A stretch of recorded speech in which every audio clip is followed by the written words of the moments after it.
Bueno, vamos a retomar entonces en donde quedamos el día de ayer, ¿sí? Fui un poquitito para atrás para introducirnos de vuelta en el tema, ¿tá? ¿Se acuerdan que estábamos viendo el tema antidepresivos, ¿sí? Y entonces ayer lo que habíamos visto es que los principales neurotransmisores que están involucrados en lo que es el desarrollo de la depresión son serotonina y noradrenalina, ¿sí? Y habíamos hablado de que cuando estos neurotransmisores son liberados por lo que es una neurona presináptica, ¿sí? Se liberan a lo que es la hendidura sináptica y van a ir a actuar a una neurona postsináptica, ¿sí? La cual tiene receptores para serotonina y tendrá también receptores para noradrenalina, pero la particularidad es que las neuronas presinápticas tienen receptores también para el propio neurotransmisor que liberan, ¿sí? Eso significa que una neurona que libera serotonina tiene receptores para serotonina, ¿sí? Y también si libera noradrenalina tendrá los receptores alfa 2 para noradrenalina. Estos receptores, los 5-HT1A y los alfa 2, están vinculados a lo que es la recaptación del neurotransmisor, ¿sí? Es decir, que cuando el neurotransmisor se une, la serotonina, por ejemplo, se une al 5-HT1A, lo que se va a promover es la recaptación de la serotonina para que ingrese nuevamente a la neurona y sea almacenada en vesículas, ¿sí? A nivel de lo que es la neurona presináptica. Lo mismo con la noradrenalina, ¿sí? Cuando actúa sobre los receptores alfa 2, se va a promover la recaptación, ¿sí? Y va a ser almacenada dentro de la neurona.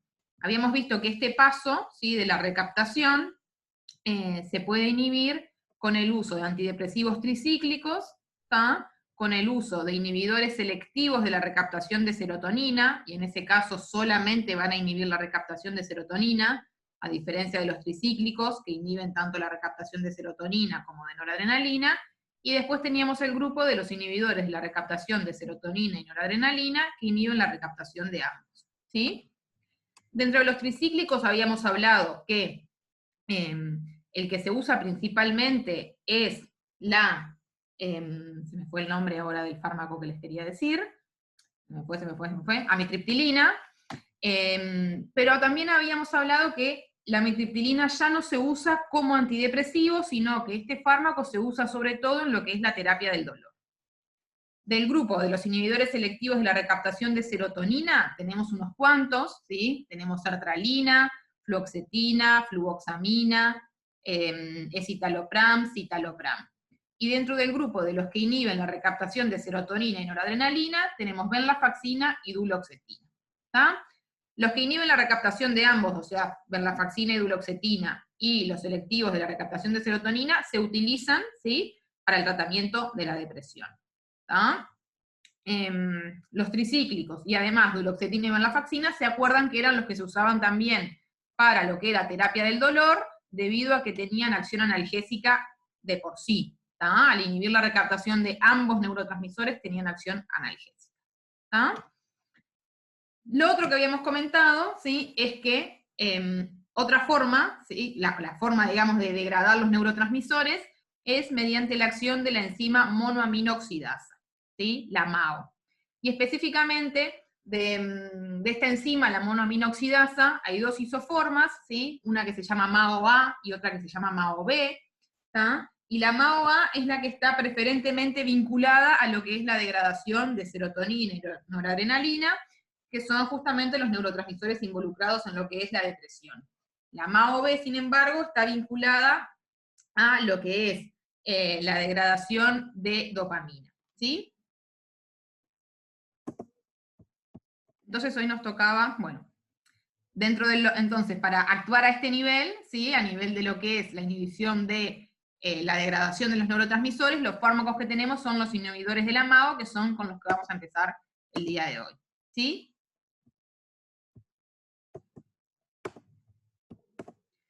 Bueno, los inhibidores de la MAO, como lo dice el nombre, son inhibidores de la monoaminoxidasa, ¿tá? Y por lo tanto lo que van a hacer es aumentar los niveles de estos neurotransmisores, ¿tá?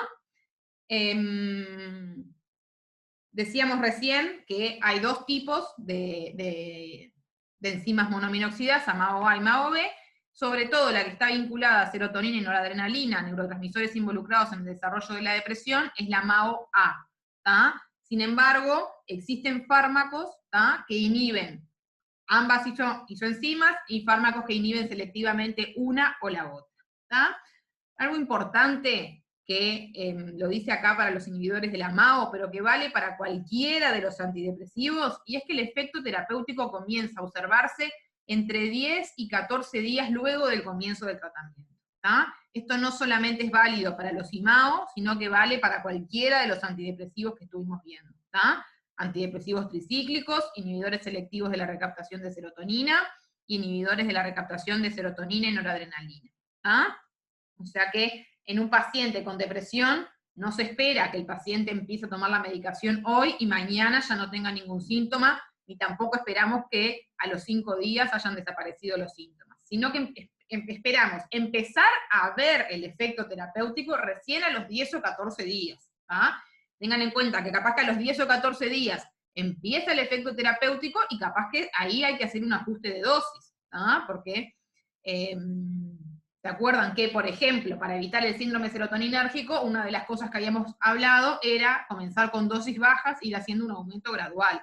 O sea que nadie va a empezar con una dosis plena del antidepresivo, sino que se empieza con dosis bajas para ir haciendo el aumento gradual, o sea que no podemos esperar resultados instantáneos cuando se administra ningún antidepresivo, ni los que vimos la clase pasada, ni tampoco con los IMAO. Bien, los IMAO, la ventaja que tienen es que tienen muy pocos, o prácticamente muy pocos, efectos que son anticolinérgicos y cardiotóxicos, que se acuerdan que era el problema que tenían los antidepresivos tricíclicos y por lo cual no se usaban ya en el tratamiento de la depresión, ¿sí? Porque se acuerdan que pone un compañero o una compañera que no puede escuchar, para los demás está escuchando bien, o sea, para saber si soy yo o es un problema particular. Bueno, los demás compañeros dicen que escucha, así que creo que es alguien en particular que está con problemas con el audio. Retomo donde estábamos.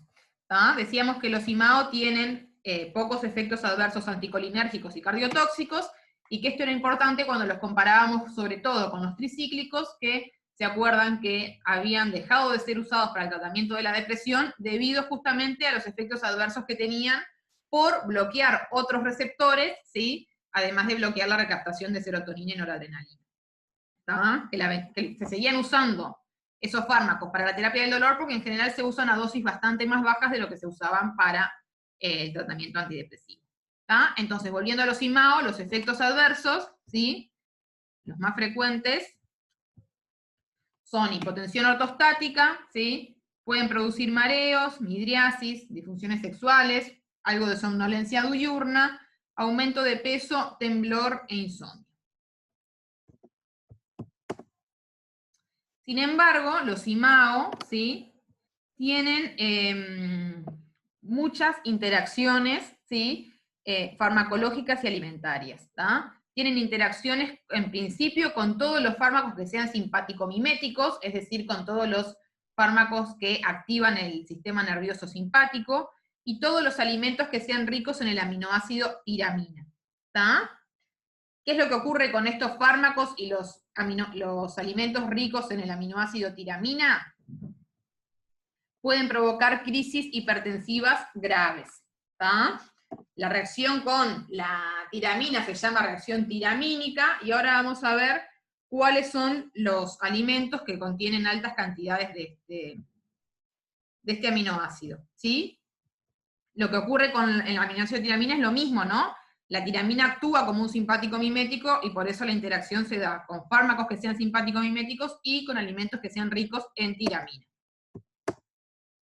Entonces, en lo que refiere a las interacciones alimentarias, tenemos por un lado, ¿sí? Las cosas que habría que evitar de forma absoluta cuando se está en tratamiento con un IMAO, ¿sí? Y acá tenemos lo que son bebidas alcohólicas, ¿sí? Especialmente cerveza y vino, concentrados de carne, habas, salsa de soja, quesos fermentados, hígado y paté, conservas de carne y pescado, el ginseng y banana. Otras que habría que consumir con precaución, ¿sí? Son chocolate y bebidas con cafeína, espinaca y frutos secos.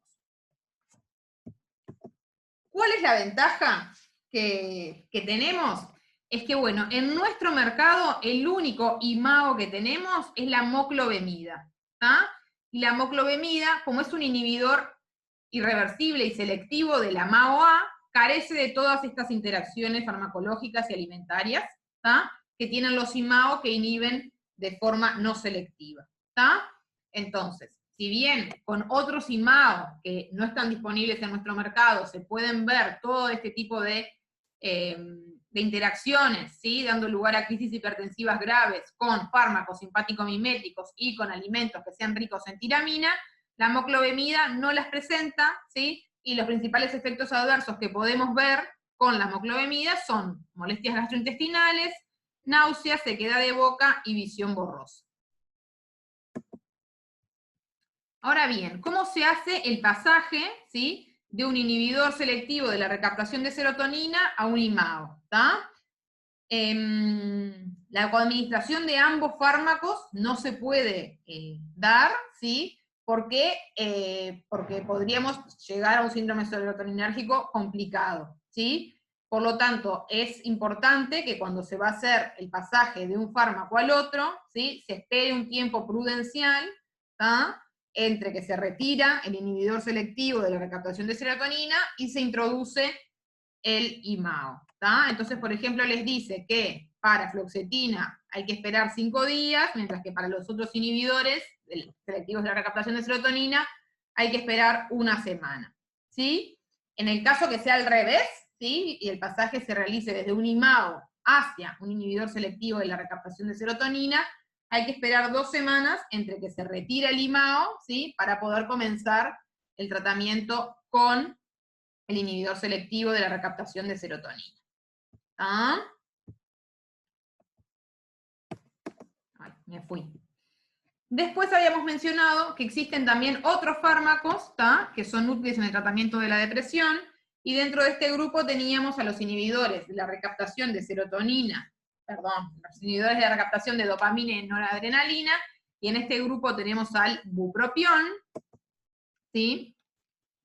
El bupropión es un inhibidor de la recaptación de ambos, sin embargo, ¿sí? Para la recaptación de dopamina se necesitan en general dosis más altas que para la recaptación de noradrenalina, ¿sí? Y no tiene efecto serotoninérgico, es decir, que no inhibe la recaptación de serotonina y por lo tanto no esperamos ver todos los efectos adversos que ya estuvimos comentando en la clase pasada, que ocurre con los fármacos que inhiben la recaptación de serotonina. ¿Sí? El bupropión es el único representante de su clase, ¿tá? Y además es utilizado en la depresión que se asocia al trastorno bipolar, ¿tá? En el tratamiento de lo que es el tabaquismo. ¿Cuáles son los efectos adversos de este fármaco? Bueno, son insomnio, inquietud, sequedad de boca, cefalea, temblor y estreñimiento, ¿tá? Y son sobre todo comunes al inicio de lo que es el tratamiento. Otros efectos adversos que tiene son a nivel del sistema nervioso, es reducción del umbral convulsivo, por lo tanto hay que tener precaución en aquellos pacientes que tengan epilepsia, ¿sí? Porque si yo estoy disminuyendo el umbral convulsivo, por un lado, un paciente con epilepsia le voy a estar administrando un fármaco anticonvulsivante, pero a su vez si le administro un fármaco que reduce el umbral convulsivo, ¿sí? Estoy jugando un poco fino con lo que es el balance, ¿sí? Entre el uso de estos dos fármacos, y puedo estar favoreciendo el desarrollo de crisis convulsivas. ¿Ah? A nivel metabólico puede provocar tanto ganancia como pérdida de peso, y tiene unos cuantos efectos adversos a nivel cardiovascular, como son taquicardias, arritmias, palpitaciones, hipertensión, hipotensión y vértigo. O sea que también hay que tener precaución en el uso de bupropión en pacientes con trastornos a nivel cardiovascular. Después el otro fármaco que habíamos mencionado, ¿sí? Que también se utilizaban en lo que es el tratamiento de la depresión, pero sobre todo, en verdad, el litio no se utiliza en el tratamiento de la depresión, sino que se utiliza en el tratamiento de lo que es el trastorno bipolar, ¿sí? ¿Se acuerdan que cuando empezamos la clase habíamos hablado de que los fármacos que se engloban como que en el grupo antidepresivos, ¿sí? Son fármacos que se usan para los trastornos afectivos, y dentro de los trastornos afectivos tenemos lo que era la depresión y los trastornos bipolares, que lo que hacen es cursar con ciclos, ¿tá?, de depresión y manía, ¿tá?, y que la manía se caracteriza por tener cuadros de euforia, ¿tá? El litio se utiliza para lo que es el tratamiento de la depresión, ¿sí? Y si bien no se conoce bien cuál es el mecanismo de acción del litio, ¿sí?, se cree que lo que hace es modificar la transducción de señales a nivel intracelular, ¿tá? Pero como les decía, el mecanismo de acción específico de este fármaco no se ha dilucidado, ¿tá? Bueno, tiene unos cuantos efectos adversos que ahora vamos a ver, y tiene unas cuantas contraindicaciones y precauciones de su uso, ¿tá? Requiere que se realice un control periódico, ¿sí?, de los niveles de litio en sangre, ¿tá?, para mantener la litemia, el litio en sangre, ¿tá?, entre 0,6 y 1,2 miliequivalentes por litro, ¿tá? Es un fármaco que tiene un estrecho rango terapéutico y por lo tanto requiere que de forma periódica el paciente se concurra a realizarse un análisis de sangre, ¿sí?, en el cual se va a determinar la concentración del fármaco, ¿sí?, en sangre, y el rango terapéutico que se maneja es entre 0,6 y 1,2. ¿Tá? También requiere que se realice un control periódico de lo que son niveles de sodio, ¿sí?, y funciones tiroidea y renal. ¿Tá? El litio está contraindicado en pacientes que tienen insuficiencia renal y en mujeres que están embarazadas, ¿sí? Y debe utilizarse con precaución en pacientes que tengan epilepsia o enfermedad de Parkinson. ¿Tá?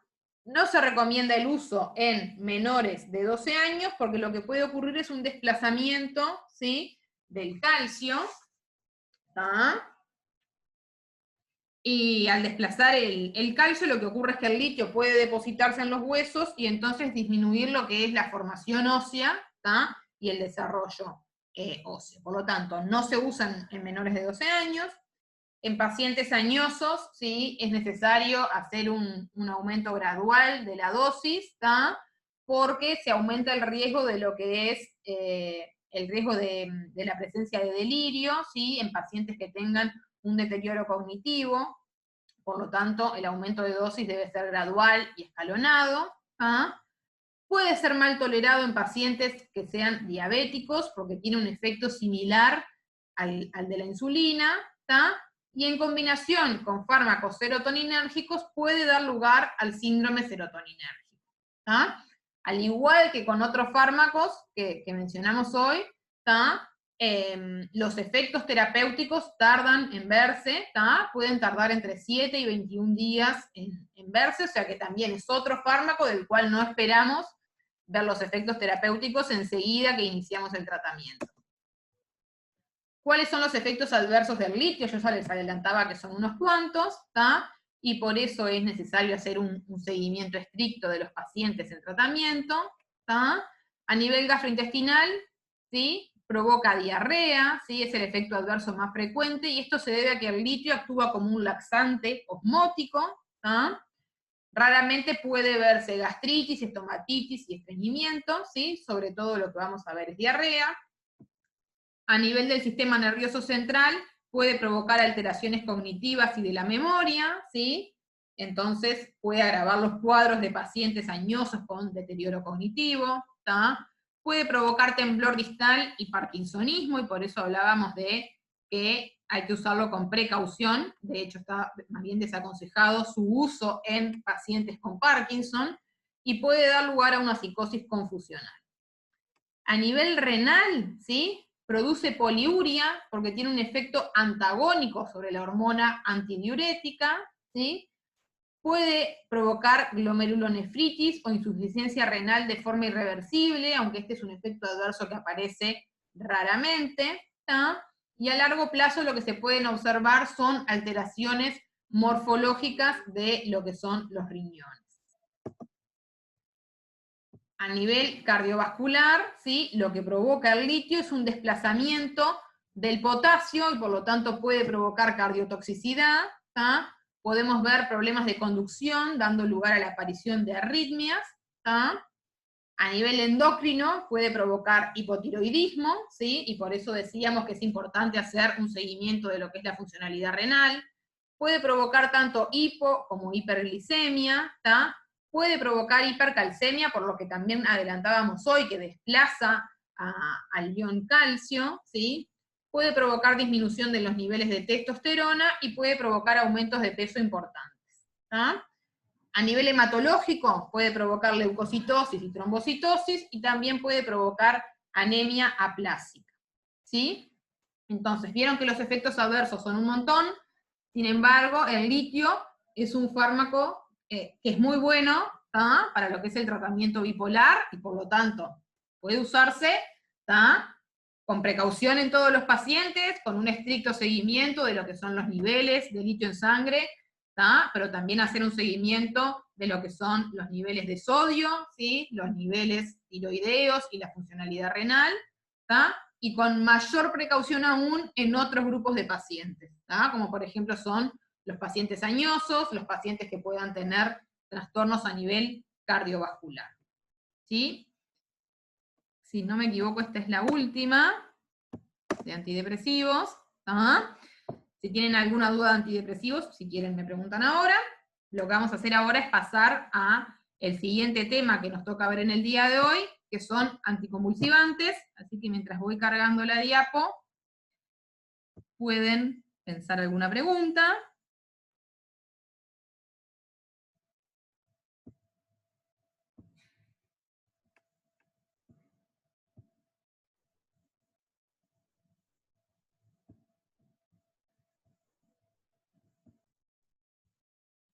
Bueno, vamos a seguir entonces ahora con lo que son los fármacos anticonvulsivantes, ¿sí?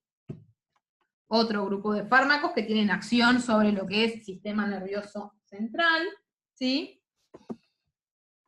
Entonces, los fármacos anticonvulsivantes, ¿sí? Son fármacos que se utilizan para el tratamiento de lo que es la epilepsia, ¿sí? La epilepsia es una enfermedad crónica, ¿sí? Que está provocada por un trastorno de la función cerebral en la que hay un surgimiento que es periódico y también es impredecible de convulsiones o también llamadas crisis convulsivas, ¿tá? ¿Por qué se caracterizan las crisis convulsivas? Porque hay un trastorno transitorio de lo que es la conducta, ¿tá? Neuronal, ¿sí?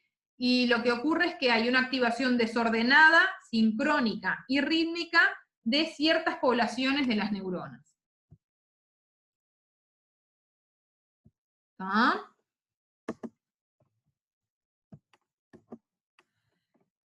Estas alteraciones que decíamos de la conducta, ¿tá? Pueden ser inducidas por diversos factores, ¿tá? Y en general se desarrollan rápidamente y cesan de manera espontánea en un tiempo que puede ser mayor o menor dependiendo de cómo sea el cuadro, ¿sí? Pero entonces lo que vemos durante una convulsión es que un grupo de neuronas, una población neuronal, lo que hace es activarse de forma desordenada y sincrónica, ¿tá? Y eso es lo que termina visualizándose como lo que conocemos como una convulsión o crisis, ¿tá? Con respecto a lo que son las crisis, se clasifican en varios tipos, ¿tá? Tenemos por un lado lo que son las crisis generalizadas, y por otro lado las crisis parciales, y a su vez subtipos dentro de estas, ¿tá? Las crisis parciales se caracterizan por tener un inicio focal, es decir, que comienzan en un sitio específico del cerebro, ¿sí? Y pueden limitarse muchas veces a lo que es una sacudida clónica de un solo miembro, ¿tá? Por ejemplo, puede ser una sacudida clónica de pierna, de brazo, ¿tá? En general las crisis parciales constituyen lo que es un 60% de las crisis, ¿tá? Y en general se asocian con alguna lesión a nivel del sistema nervioso, ¿tá? Que puede ser por traumatismo o incluso también alguna lesión que sea fruto de una malformación, ¿tá? A su vez, dentro de lo que son las crisis parciales, tenemos las crisis parciales simples y las crisis parciales complejas, ¿sí? Las simples, como el nombre los dice, son más simples, ¿tá? y en general en este tipo de crisis el paciente mantiene su estado de conciencia y son de duración breve, entre 20 y 60 segundos, mientras que las crisis complejas tienen una duración un poco mayor, pueden durar entre 30 segundos y 2 minutos, y el paciente en las crisis complejas sí tiene lo que es pérdida de conocimiento. Por otro lado, decíamos que estaban las crisis generalizadas, ¿sí? Que en este caso no tenemos un inicio localizado, sino que se abarcan los dos hemisferios del sistema nervioso, del cerebro, ¿sí? No es como en las parciales que el foco está más limitado, y dentro de lo que son las crisis generalizadas, son las menos frecuentes, porque son, abarcan un 40%, y en general suelen asociarse más bien a un origen genético. Dentro de este grupo tenemos las crisis tónico-clónicas, las crisis de ausencia y las mioclonias. Las crisis tónico-clónicas son de las más complejas, ¿sí? Porque se caracterizan por periodos de contracciones del músculo, que se mantienen sostenidos en el tiempo, pueden durar entre 1 y 2 minutos, o sea, tenemos periodos de contracción muscular seguidos de un periodo de relajación, para tener otra vez un periodo de contracción, son de las crisis capaz que más feas, cuando uno se tiene que enfrentar frente a un paciente que está con crisis. Después tenemos lo que son las crisis de ausencia, que lo que ocurre en las crisis de ausencia es que hay una pérdida repentina del conocimiento, y en general son breves, duran 30 segundos o menos, pero es como que el paciente tiene de repente una pérdida de conocimiento, que es breve, ¿sí? Que capaz que incluso puede pasar desapercibida, y después tenemos lo que son las crisis mioclónicas, que lo que ocurre es una contracción muscular de tipo breve. Entonces, tenemos dos grandes grupos de crisis, ¿sí? Y vamos a ver que dependiendo del mecanismo de acción de los fármacos anticonvulsivantes, será que puedan actuar sobre los distintos tipos de crisis. ¿Sí? Bueno, ¿cómo es el tratamiento de la epilepsia? Bueno, se basa fundamentalmente en la administración de fármacos que lo que buscan es evitar que se desencadenen las crisis convulsivas. Esto se logra evitando que esta activación, ¿sí?, de las neuronas, que decíamos que ocurría de forma sincrónica y rítmica, ¿sí?, decíamos que en general ocurre en una población celular, lo que tratamos de evitar es que esa activación, ¿sí?, se propague a las neuronas vecinas. Entonces, los fármacos que se utilizan para el tratamiento de la epilepsia son fármacos anticonvulsivantes, ¿sí?, y el término antiepilépticos no es del todo correcto. ¿Por qué? Porque lo que hacen los fármacos es evitar que se desarrollen las crisis convulsivas, pero no tienen un efecto sobre lo que es la enfermedad de la epilepsia en sí, ¿sí? O sea, los pacientes pueden, con el tratamiento anticonvulsivante, mantenerse libres de crisis, pero no dejan de ser pacientes que tienen epilepsia, porque como decíamos, la epilepsia es una enfermedad crónica, pueden estar libres de crisis durante mucho tiempo, pero no dejan de ser pacientes que necesitan controlarse periódicamente, someterse periódicamente a la realización de electroencefalograma, que es en donde se puede ver cómo es la actividad neuronal. Bueno, ¿cuáles son los blancos farmacológicos? Ay, perdón. Bueno, tenemos por un lado lo que es la inhibición de los canales de sodio, ¿sí? Si se acuerdan, los canales de sodio están involucrados en lo que era la generación de los potenciales de acción. Después tenemos los fármacos que inhiben los canales de calcio, que están sobre todo vinculados con el desarrollo de las crisis de ausencia. Tenemos potenciación de la inhibición GABAérgica, o sea, los fármacos que potencian la inhibición GABAérgica lo que hacen es potenciar la acción del GABA, y el GABA lo que tiene es una acción de tipo inhibitoria, ¿sí? Por otro lado, tenemos fármacos que van a inhibir la excitación glutamérgica, capaz que está un poco confuso ahí, pero lo que van a hacer estos fármacos es inhibir la acción del glutamato, y el glutamato tiene una actividad de tipo excitatoria. Después tenemos fármacos que provocan activación de canales de potasio, y fármacos que actúan inhibiendo la anidrasa carbónica.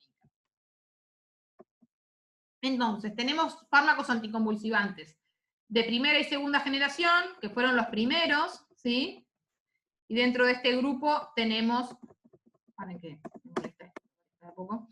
Tenemos fenobarbital, ¿sí? Primidona, fenitoína, etosuximida, carbamazepina, ácido valproico y benzodiazepinas, ¿tá? Y después tenemos los de tercera generación, ¿sí? Y otros que son el felbamato, gabapentina, que ya lo comentamos, lamotrigina, levetiracetam, oxcarbazepina, pregabalina, tiagabina, topiramato, vigabatrin y fosfenitoína.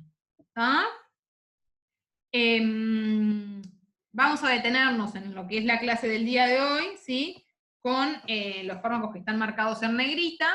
¿Ah? Y entonces vamos a empezar con el primer grupo, ¿sí? Que son las benzodiazepinas. ¿Tá? Las benzodiazepinas siempre se administran en asociación con otro fármaco anticonvulsivante. ¿Tá? La acción de las benzodiazepinas es que potencian la acción del GABA, ¿sí? Y ya sabemos que el GABA tiene una acción de tipo inhibitoria. ¿Tá?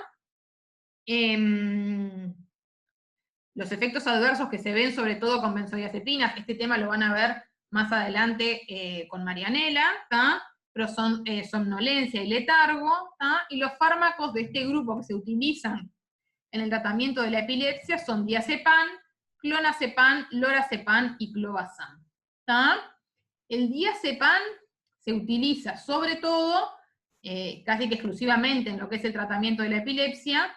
Miren, había un dibujito precioso.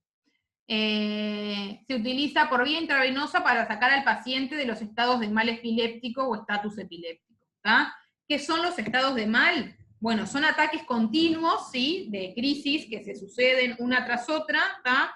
Que duran alrededor, pueden llegar a durar unos 30 minutos, pero lo que ocurre es que lo que tiene lugar es una crisis tras otra sin que el paciente tenga una recuperación de conciencia entre medio de las crisis. ¿Tá?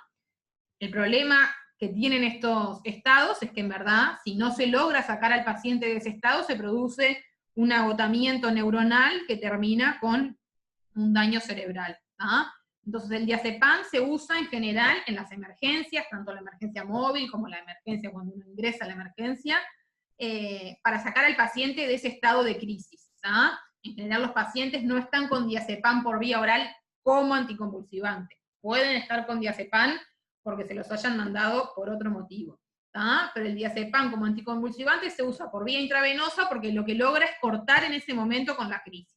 ¿Tá? Entonces se administra diazepam, se corta en ese momento con la crisis y después, bueno, se hace el ajuste de la medicación que corresponda. ¿Tá? Entonces acá teníamos el esquemita, ¿sí? Y lo que hacen es actuar sobre el receptor de GABA, ¿sí? ¿Y qué es lo que ocurre a nivel de neuronal? ¿Sí? Si aumentan el receptor de GABA, ¿tá? Está asociado a un canal de cloruro, ¿sí? Y cuando aumentan los niveles de cloruro, ¿sí? Lo que hace es que se hace más difícil para la neurona, ¿sí? poder despolarizarse. ¿Tá? O sea, se vuelve más negativo lo que es el potencial de membrana y hace que sea más difícil la generación de un potencial de acción. ¿Sí? El otro fármaco que tenemos, ¿sí? Es el fenobarbital, ¿sí? El fenobarbital es un barbitúrico, ¿tá? Y fue de los primeros compuestos en los que se reconoció la actividad anticonvulsiva, ¿tá? El fenobarbital actúa, ¿tá? Agonizando el receptor GABA, y entonces es lo que hablábamos hoy, recién, ¿sí? Al agonizar el receptor GABA, ¿sí? Se facilita la entrada de los iones cloruro, ¿tá? Ese aumento de los niveles de iones cloruro lo que hace es que sea más difícil la propagación del potencial de acción, ¿sí? Es más difícil, en verdad, la generación del potencial de acción. ¿Tá? Lo que hay que tener en consideración del fenobarbital, que es un importante inductor enzimático y por lo tanto puede tener interacciones con otros fármacos que se estén coadministrando, ¿tá?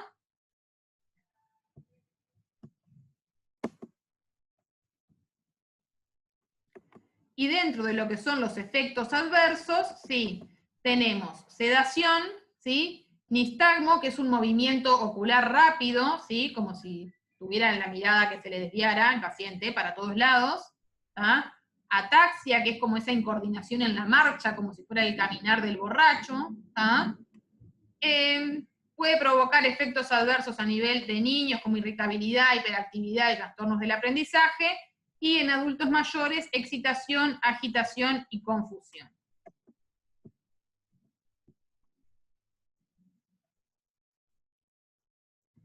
El GABA es el ácido gamma-aminobutírico, como decía ahí la compañera. Sí, alguien puede tener crisis convulsivas, por ejemplo, un traumatismo encefalocraniano puede dar lugar a la aparición de crisis, ¿sí? Y no por eso el paciente va a terminar siendo diagnosticado con epilepsia, ¿no? O sea, la epilepsia se caracteriza por la aparición de crisis convulsivas, ¿tá? Y como decíamos, es una enfermedad crónica en la que el paciente puede lograr un buen control de sus crisis y estar muchísimo tiempo libre de crisis, pero además hay otros factores que pueden dar lugar a una aparición puntual, ¿no? Un traumatismo, que es un accidente de tránsito, ¿no? Imagínense un golpe grave en la cabeza, ¿tá? Puede terminar con el desarrollo de crisis que sean puntuales, por ejemplo, porque aumenta la presión intracraniana, ¿tá? Y entonces, en verdad, eso no implica que el paciente después va a terminar siendo un paciente con epilepsia, dependerá de la evolución y de cuál sea el daño que se haya provocado a nivel neuronal. ¿Tá?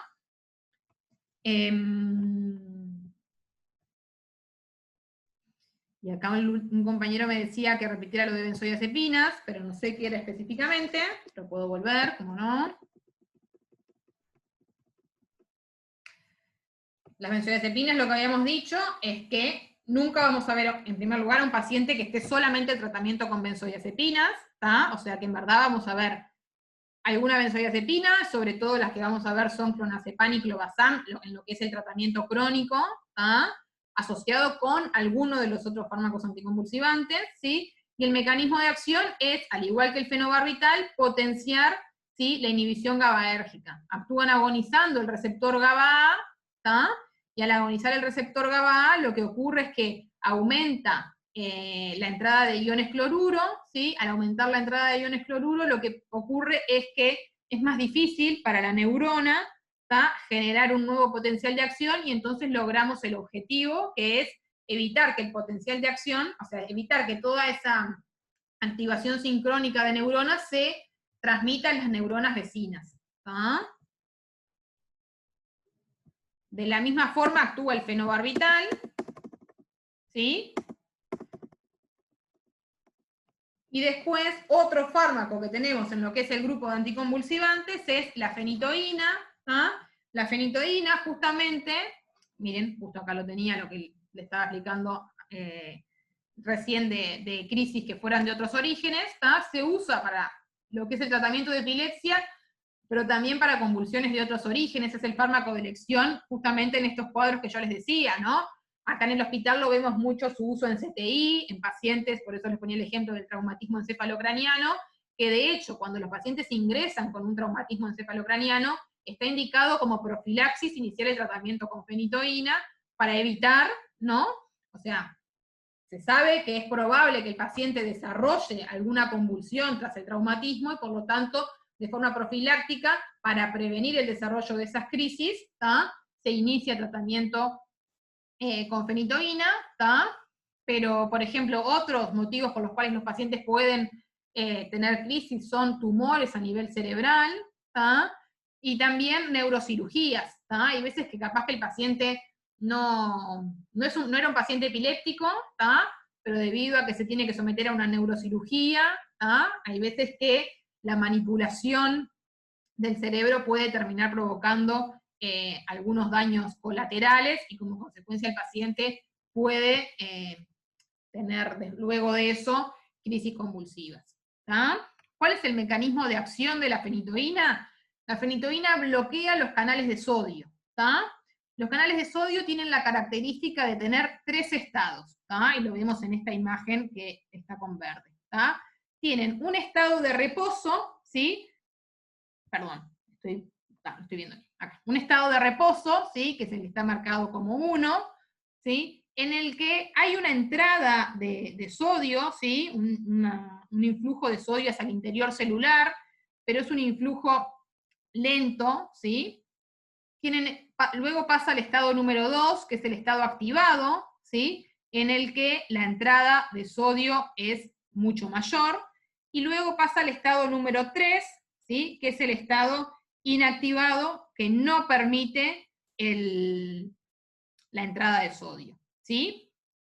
Lo que hace la fenitoína es bloquear estos canales en su estado inactivado, ¿sí? O sea, los canales de sodio tienen que pasar por estos 3 estados, ¿no? Imagínense, el canal de sodio está en el estado 1, ¿sí? Del estado 1, que es el estado de reposo, va a pasar al estado 2, que es el estado activado, ¿sí? Y luego de estar activado va a pasar indefectiblemente al estado inactivado, ¿tá?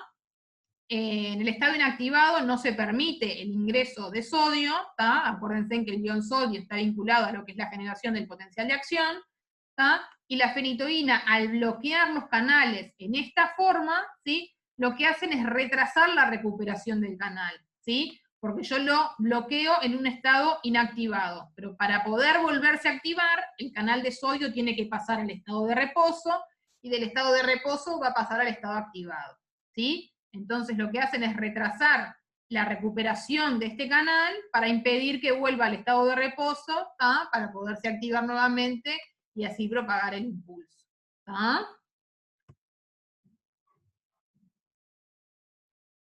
Sí, el tercer estado es el estado inactivado, ¿tá? El estado 1 es el estado de reposo, ¿tá? En el que hay una entrada de sodio pero lenta. El estado 2 es el estado activado, en el que hay un influjo importante de sodio, y el estado 3 es el estado inactivado, y es el estado en el cual bloquea la fenitoína a los canales de sodio. ¿Cuáles son los efectos adversos que tiene la fenitoína? Bueno, puede provocar visión borrosa, ¿sí? Puede provocar ataxia, diplopía, ¿tá? Diplopía que es visión doble, nistagmo, que ya les dije hoy más temprano, que es el movimiento ocular involuntario rápido de lado a lado, puede llegar a provocar coma, ¿tá? Y puede provocar convulsiones, ¿tá? Sin considerar el rash cutáneo, que está ahí marcado con asterisco. Todos los otros efectos adversos, ¿tá? Son consecuencia de concentraciones elevadas del fármaco, ¿tá? O sea que lo vamos a ver en general en pacientes que tengan concentraciones del fármaco elevadas, si bien puede ocurrir alguno de estos efectos tras los aumentos de dosis, ¿tá? El paciente viene haciendo un aumento gradual de dosis, puede ser que momentáneamente presente alguno de estos efectos adversos, ¿tá? Pero en general en un paciente que ya está en tratamiento crónico, si los presenta es porque los niveles de fármaco son elevados, ¿tá? El rash cutáneo no es un efecto adverso que sea concentración dependiente, ¿tá? Pero es un efecto adverso que requiere la suspensión del tratamiento, ¿tá? Porque puede dar lugar a síndromes complicados, como es el síndrome de Stevens-Johnson, ¿tá? Y el rash cutáneo se caracteriza es como algo si fuera parecido a una alergia, porque el paciente se brota, ¿tá? Así es como se manifiesta en la visual para un paciente que está en tratamiento con fenitoína, ¿tá? Y nada, les decía que requiere la suspensión del tratamiento. Los otros efectos adversos, ¿tá? No requieren la suspensión del tratamiento, sino que requieren un ajuste de dosis, ¿tá? Vieron que es complejo que un fármaco que utilizamos como anticonvulsivante sea proconvulsivante a concentraciones elevadas, ¿tá? De ahí la importancia de medir los niveles de fenitoína en sangre, ¿tá? Que me voy a detener sobre eso en un ratito. Otros efectos adversos que tiene la fenitoína y que en general se ven en el uso crónico, ¿tá? Y que no son dependientes de la dosis, son la hiperplasia gingival, ¿sí? Que es un efecto adverso que aparece en general en el 20% de los pacientes, ¿tá? puede provocar crecimiento excesivo de vello, engrosamiento de labios y nariz, y alteraciones hematológicas, ¿sí? Como les decía, estos efectos adversos aparecen con el uso crónico y no dependen tanto de la dosis como los otros efectos que mencionábamos recién. ¿Qué ocurre con la fenitoína? Es un fármaco de estrecha ventana terapéutica, ¿sí? Y si se acuerdan, que esto lo deben haber visto cuando vieron principios de biofarmacia, esto significa que el rango de concentraciones entre el que logramos que el tratamiento sea eficaz, pero también sea seguro, es estrecho, ¿sí? Por ejemplo, para fenitoína en plasma, ¿sí? El rango terapéutico poblacional es entre 10 y 20 miligramos por litro, ¿sí? O sea que si yo busco que la concentración se ubique entre 10 y 20 miligramos, porque ese es el rango en el cual a nivel poblacional se ha visto que la concentración es eficaz y segura. O sea que logro el efecto que busco y reduzco la aparición de efectos adversos. ¿Tá? Y acá en el dibujito tenían bien ejemplificado lo que es estrecho rango terapéutico y amplio, ¿no? Un fármaco de amplio rango terapéutico, ¿sí? Esta, la MEC, es la concentración, esto no sé en qué siglas está, pero es la concentración efectiva mínima, ¿tá? Y la de arriba, la MTC, es la concentración mínima tóxica, ¿tá? Está en inglés. Ven que cuando un fármaco tiene la ventana muy amplia, ¿tá? La diferencia entre la concentración mínima efectiva y la concentración mínima tóxica es justamente amplia, ¿tá? Mientras que para fármacos de estrecho rango terapéutico no lo es. ¿Tá?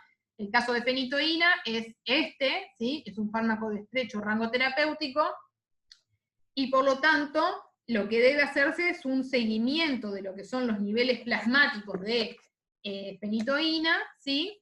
Para justamente evitar la aparición de aquellos efectos adversos que ya sabemos que ocurren con concentraciones elevadas, ¿tá? Siendo uno de los más complicados la aparición de crisis, ¿tá? Porque eso puede llevar a que si el paciente llega con el médico, ¿no? Con crisis, y no tenemos una idea de los niveles en plasma de fenitoína, a priori no puedo saber si el paciente estará presentando las crisis convulsivas porque el tratamiento está resultando ineficaz o porque el paciente está con niveles elevados del fármaco, ¿sí? Entonces es muy importante en este caso realizar la dosificación, ¿tá? Para poder ver en qué situación nos ubicamos, ¿no? Si el paciente está con concentraciones que son más bien bajas, me voy a inclinar porque lo que está ocurriendo es que el tratamiento no está siendo eficaz. ¿Tá? Si en cambio el paciente que tiene concentraciones elevadas, ¿tá? No le voy a aumentar, yo no, por supuesto, porque no voy a prescribir, pero el médico no le va a aumentar la dosis, ¿no? Porque es posible que las crisis estén debiendo a niveles elevados del fármaco. ¿Tá? Lo bueno que tiene, si tiene algo bueno esta parte, es que en general las convulsiones, previo a la aparición de convulsiones, aparecen los otros efectos adversos, como por ejemplo la diplopía, el nistagmo y la ataxia. ¿Ah? O sea que el paciente va a manifestar otros efectos adversos que le deberían llamar la atención, ¿tá? Tanto al paciente si ve que tiene una incoordinación en la marcha o que está viendo doble, como al médico cuando tiene la consulta con el paciente. ¿Tá? Pero nada, tener en mente que para fenitoína es un fármaco en que el monitoreo terapéutico es una herramienta muy importante. A su vez, otra característica que tiene la fenitoína, ¿sí? Es que tiene una cinética que le llamamos una cinética no lineal con concavidad positiva. ¿Qué significa esto? Imagínense si yo grafico, ¿sí? Lo que es la concentración en función de la dosis que recibe el paciente. ¿Tá?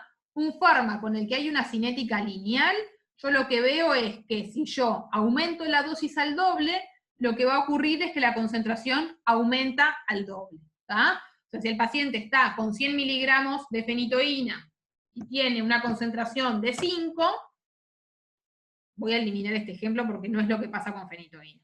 El paciente está en tratamiento con un fármaco A, ¿tá? Que tiene una cinética lineal, ¿sí? y el paciente recibe 100 miligramos y la concentración le da 5, si yo le doy 200 miligramos, espero que la concentración le dé 10. ¿Ah? Eso ocurre con un fármaco que tiene una cinética lineal. Para el caso de fenitoína, esto no ocurre porque tiene una cinética lineal de este tipo, ¿sí? Que es una cinética no lineal con concavidad positiva, y lo que ocurre es que un aumento de dosis al doble provoca un aumento de la concentración mucho más que el doble. ¿Tá? Entonces, ahora sí, si es el caso de fenitoína, ¿tá? Si con 100 miligramos al paciente le da 5, si yo aumento la dosis a 200 miligramos, la concentración le va a dar mucho más de 10. ¿Tá?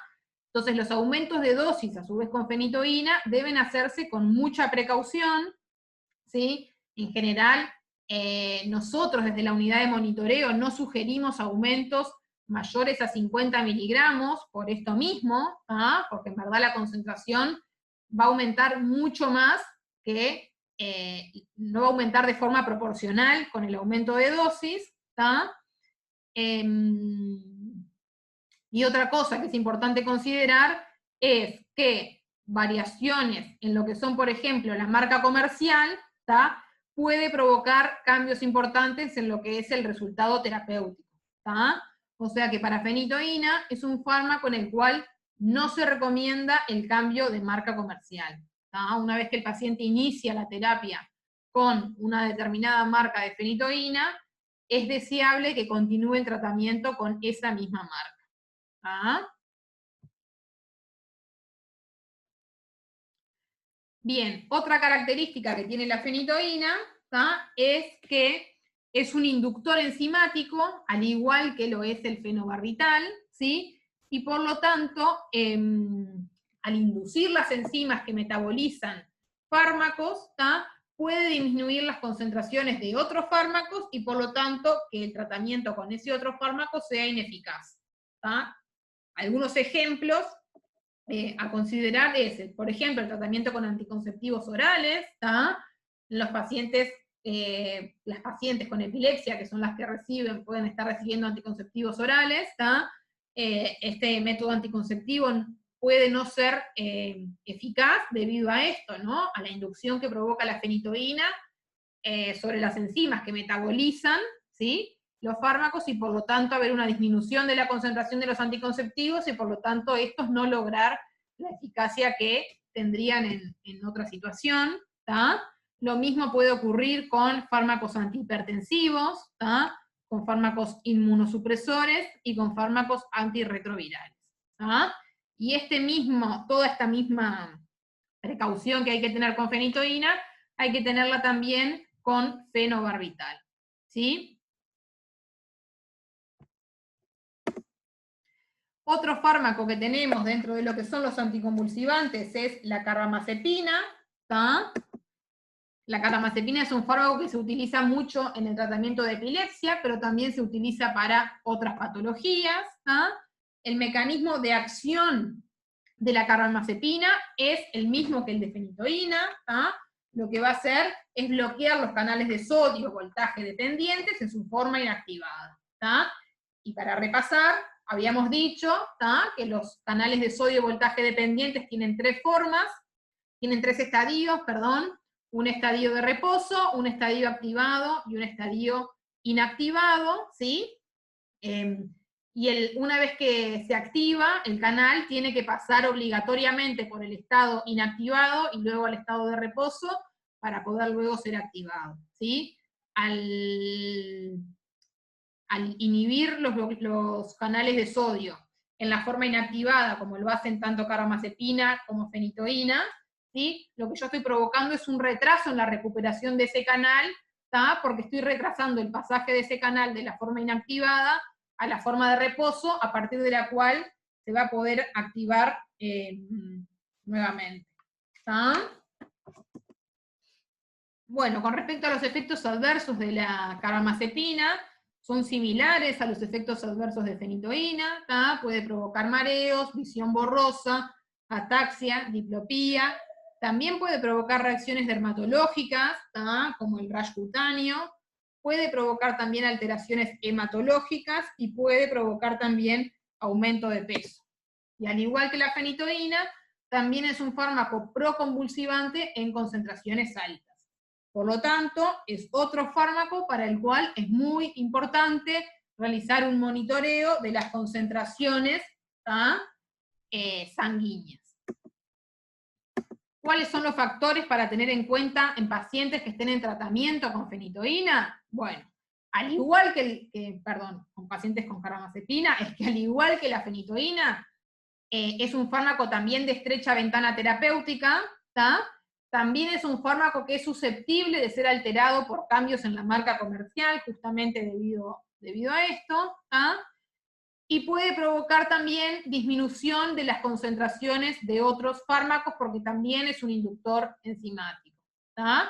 O sea que para ventaja de ustedes cuando vayan a estudiar, la fenitoína y la carbamazepina comparten varias características, vieron que comparten el mecanismo de acción, ¿sí?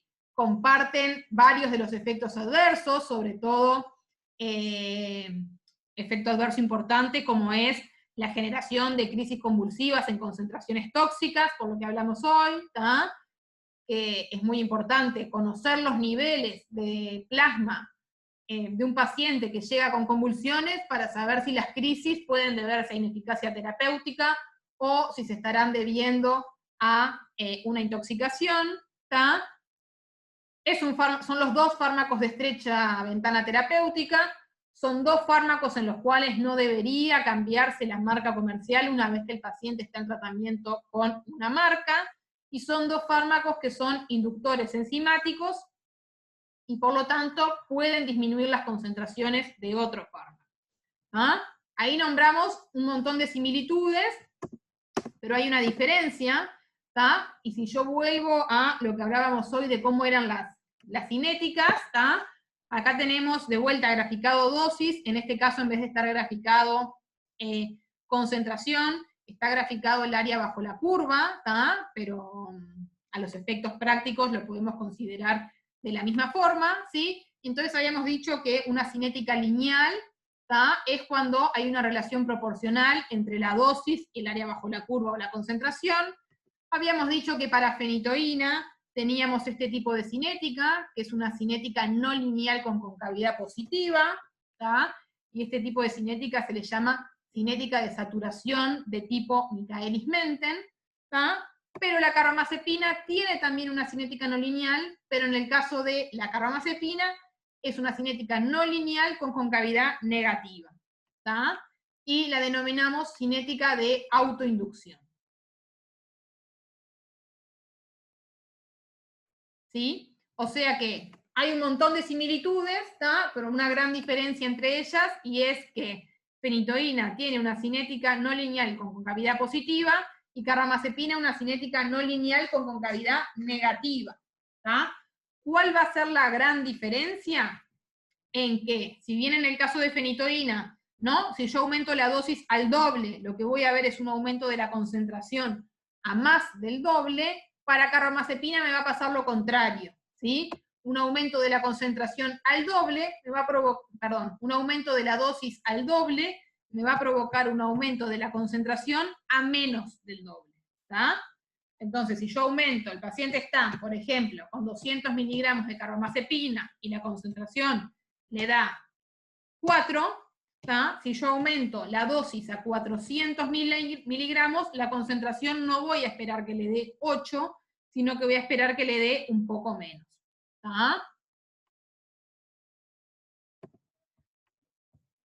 Bien.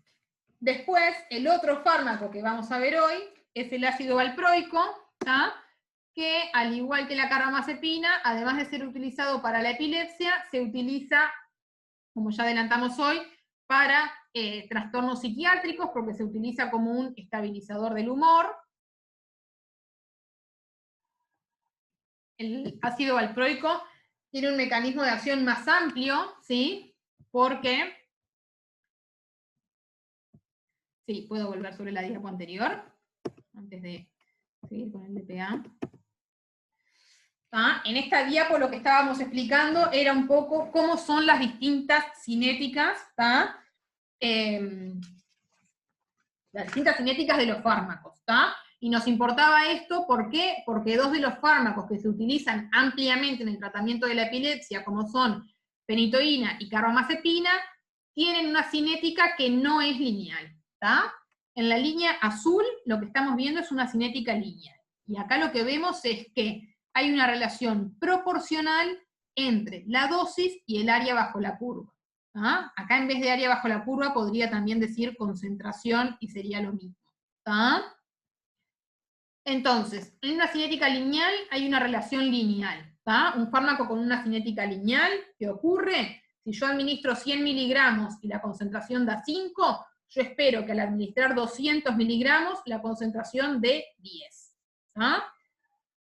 Tenemos dos tipos de desvíos de esta cinética. ¿Tá? Una cinética no lineal con concavidad positiva, que es la línea roja, y una cinética no lineal con concavidad negativa, que es la línea verde. ¿Tá? A esta cinética tipo no lineal con concavidad negativa, la línea verde, le llamamos cinética de autoinducción, ¿tá? Y es la cinética que presenta la carbamazepina. ¿Qué es lo que ocurre? Si yo aumento la dosis al doble, ¿tá?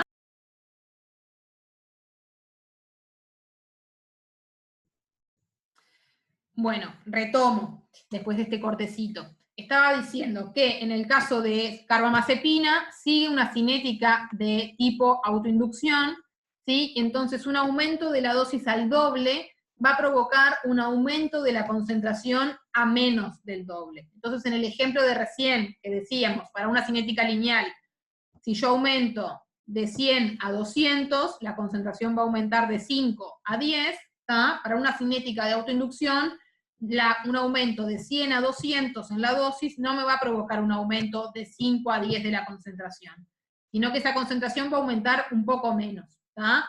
¿A cuánto menos? No lo puedo predecir a priori. ¿Tá? Capaz que aumenta a 9, capaz que aumenta a 8. ¿Tá?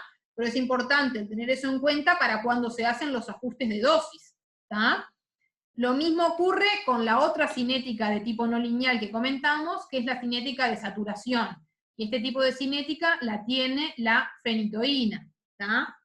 En este caso lo que va a ocurrir es que un aumento al doble me provoca un aumento de la concentración a más del doble.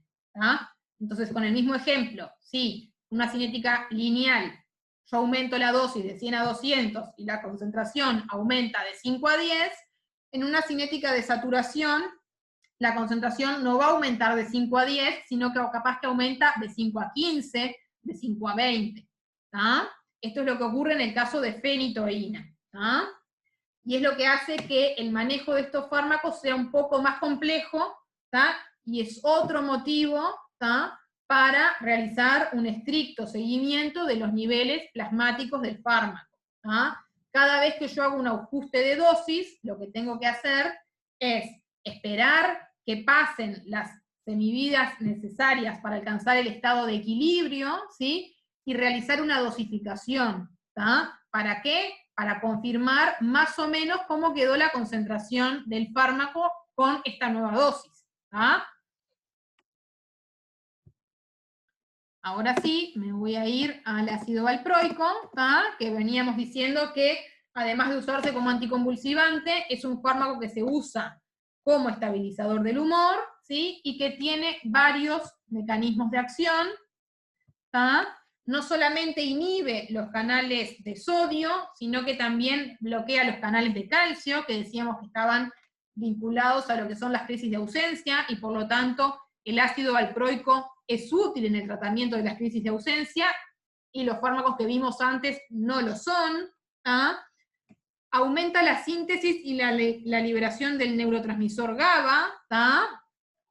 Y a su vez disminuye la actividad del neurotransmisor glutamato. ¿Ah?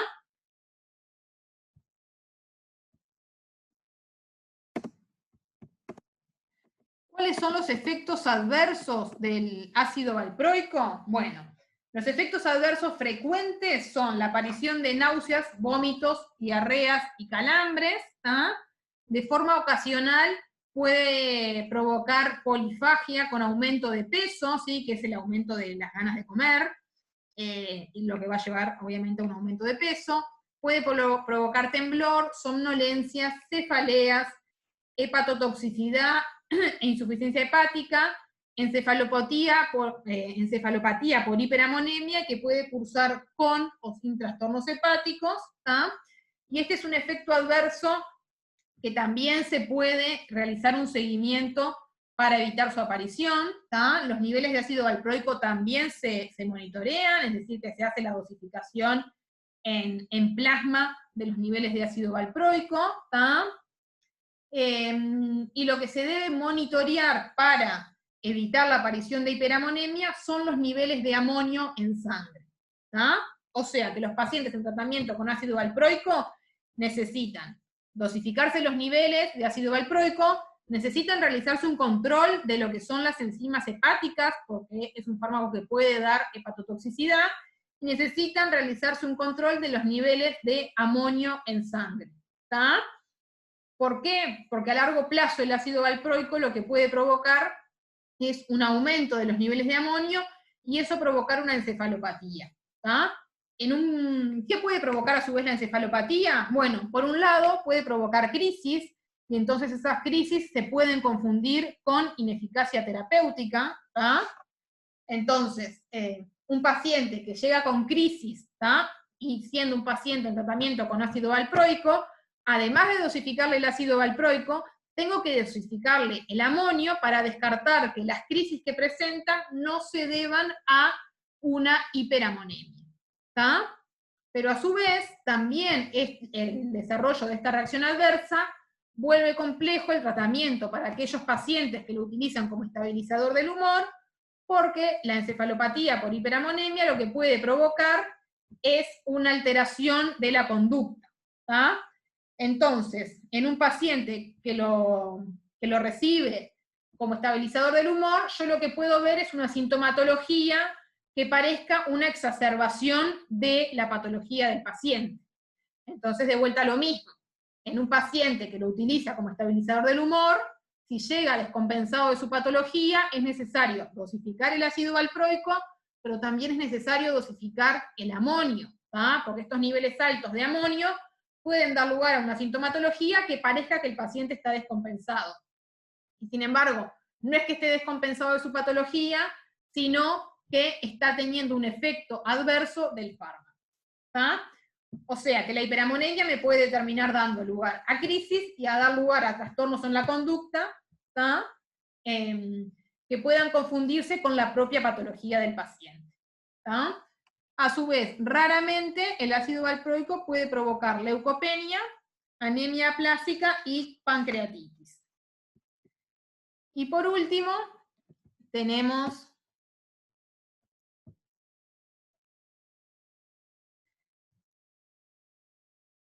anemia aplásica, les dije recién. ¿Por qué el valproico se denomina DPA?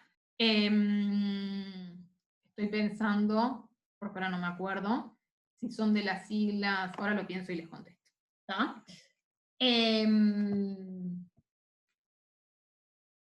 La anemia aplásica es una disminución de todas las líneas celulares, ¿tá? O sea, lo que tenemos es que cae la producción de todas las líneas celulares a nivel de la médula, ¿tá? O sea, lo que vemos es una neutropenia, leucopenia, ¿tá? El último fármaco que íbamos a ver hoy es la lamotrigina, ¿sí? La lamotrigina, al igual que el ácido valproico, además de utilizarse como anticonvulsivante, se utiliza como estabilizador del humor, aunque mucho menos que el ácido valproico, ¿tá? No es frecuente la utilización de la lamotrigina en monoterapia, ¿tá? Y el mecanismo de acción de la lamotrigina es bloquear los canales de sodio.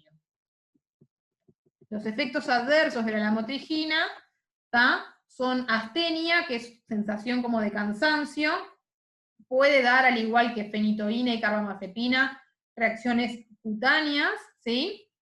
Provocar cefaleas, náuseas, dolor y prurito, ¿tá? Y después acá tenemos una última diapo, ¿sí? Para repasar un poco los fármacos que estuvimos viendo, ¿sí? No sé por qué me molesta esto para poder ver bien la diapo. Y entonces, además acá, en esta diapo, lo que tienen es bien qué fármaco se utiliza para el tratamiento de qué tipo de crisis, ¿está? Entonces, por un lado, tenemos los fármacos que se usan por vía intravenosa en el estado de mal epiléptico, que se acuerdan que es ese estado en el que ocurre una crisis tras otra y no hay recuperación de conciencia, y es muy importante cortar cuanto antes para evitar el agotamiento neuronal y el daño, ¿sí? Y para este caso se utilizan fármacos por vía intravenosa, ¿tá? Y se utilizan, acá dice lorazepam, diazepam, pero sobre todo acá en Uruguay se usa el diazepam para cortar las crisis, y se usa también fenitoína. ¿Cuál es el problema de la fenitoína? Que en un paciente que llega con crisis, y yo necesito cortar esas crisis, y es un paciente que está en tratamiento con fenitoína, si yo no hago una dosificación previa, no puedo estar seguro, o sea, de vuelta lo mismo, ¿no? Yo hablo de yo, pero yo no soy yo la que le voy a administrar el fármaco, sino que va a ser un médico, ¿no? El paciente llega convulsivando y es un paciente en tratamiento con fenitoína. Hasta que no se hace una dosificación del fármaco, eso sí lo puedo hacer yo, porque lo hacemos acá en la unidad de monitoreo, hasta que el médico no recibe el resultado de esa dosificación, no puede confirmar si las crisis se deben a efectos adversos o a ineficacia del tratamiento. Entonces, en un paciente en tratamiento con fenitoína que convulsiva, no se recomienda cortar la crisis con fenitoína, porque imagínense en la situación en la que el paciente está convulsivando por concentraciones elevadas, ¿sí? Si le damos fenitoína intravenosa, podemos todavía complicar más el cuadro, ¿tá? Entonces, en esos casos, lo que se recomienda es cortar las crisis con diazepam, ¿sí? Hacer la dosificación, y ahí se puede determinar si en verdad se debía a concentraciones elevadas del fármaco o a concentraciones bajas, ¿tá? Después tenemos los fármacos que se utilizan para las crisis generalizadas, tónico-clónicas y crisis parciales, ¿sí? Y acá tenemos la carbamazepina, el ácido valproico, la fenitoína, la lamotrigina y el topiramato, que actúan bloqueando los canales de sodio, ¿sí? Además, el valproico, ¿sí? Decíamos que actuaba sobre la síntesis y degradación del GABA, ¿sí? Promoviendo la síntesis e inhibiendo la degradación. Después tenemos la vigabatrina, que lo que hace es actuar también inhibiendo la degradación del GABA. Tenemos el fenobarbital, ¿sí? Que lo que hace es actuar sobre el receptor de GABA-A. Tenemos la gabapentina, que actúa sobre los canales de calcio, ¿sí? Y tenemos la tiagabina, que también actúa potenciando la inhibición GABAérgica, ¿tá? Y después tenemos los fármacos que se utilizan para lo que son las crisis de ausencia, ¿sí? Que son la etosuximida y el valproato, ¿tá? Que actúan sobre los canales de calcio tipo T, ¿sí? Que son los que se asocian al desarrollo de crisis de ausencia.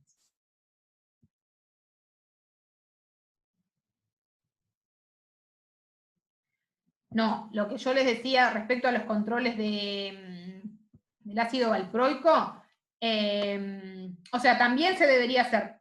Si vamos a lo completo, se debería hacer.